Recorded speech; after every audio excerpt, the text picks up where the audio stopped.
मानुष तन जो पाया उसका सच्चा लाभ उठा ले।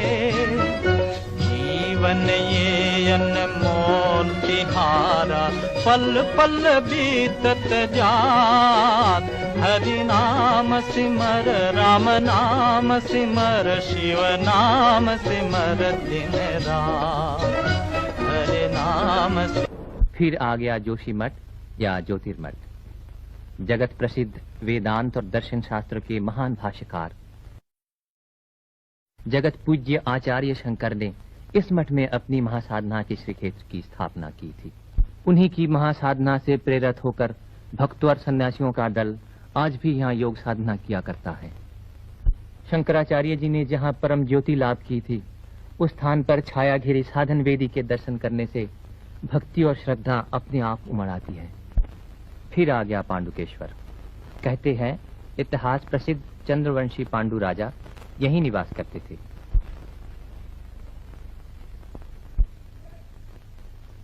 पांडुकेश्वर के नीचे ही बह चली है अलकनंदा। पुल पर से गुजरकर पहाड़ के बाद पहाड़ और कितने ही मुश्किल चढ़ाइयां चढ़ने के बाद लोकपाल के विशाल पर्वत की चोटी दिखाई देती है। सर पर सफेद मुकुट सा पहने हुए ये लोकपाल पर्वत की चोटी बर्फ से हमेशा ढकी रहती है। बीच की भूमि पर हेमकुंड नाम का एक बहुत बड़ा सरोवर है। सरोवर के चारों ओर उजली चमकीली बर्फीली पर्वत श्रेणियां विराजमान हैं। मनुष्य का रहना सहना यहाँ संभव नहीं। कहते हैं सिखों के दशम गुरु गुरु गोविंद सिंह जी ने इस जनहीन स्थान पर किसी समय एकांत साधना की थी। उनकी उस महान साधना के स्थान पर आज एक सिख गुरुद्वारा दिखाई देता है।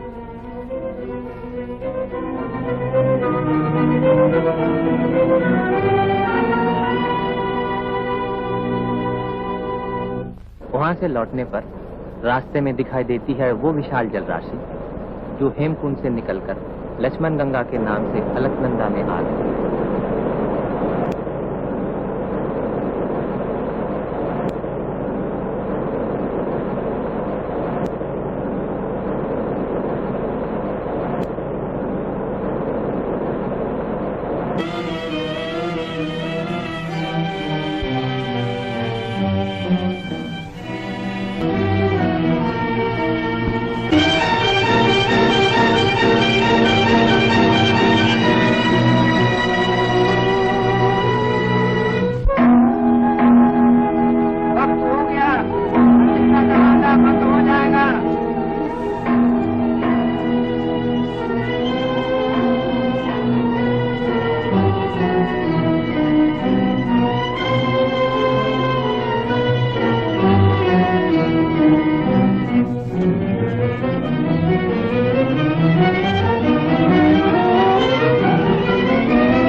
भाई? मुसाफिर। मुसाफिर? बैठे क्यों हो भाई? बीमार हो? नहीं जी, चल नहीं सकता। चल नहीं सकते? आओ मेरे साथ, मैं तुम्हें बाबा बद्रीनाथ के पास ले जाऊंगा। उठो, चलो भाई, आओ।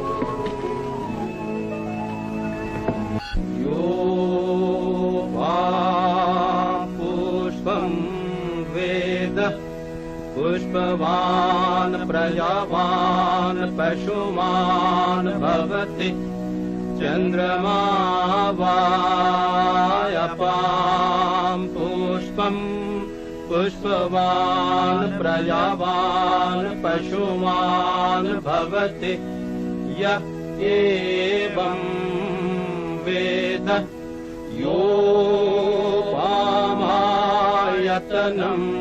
वेद आयतनवान् भवति योपामायतनं जम्बूद्वीपे भरतखंडे भरतखंडे आर्यवर्ते आदिवर्ते देशांतर्गते देशांतर्गते अमुक अपना अपना नाम लीजिए। बामनी दाई।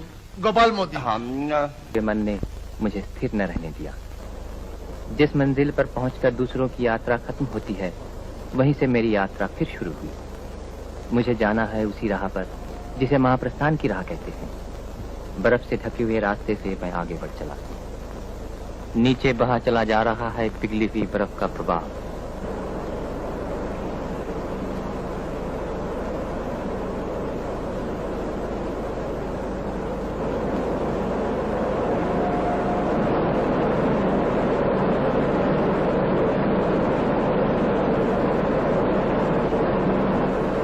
बहुत कुछ आगे बढ़ जाने पर वसुधारा का मनोहर दृश्य दिखाई देता है।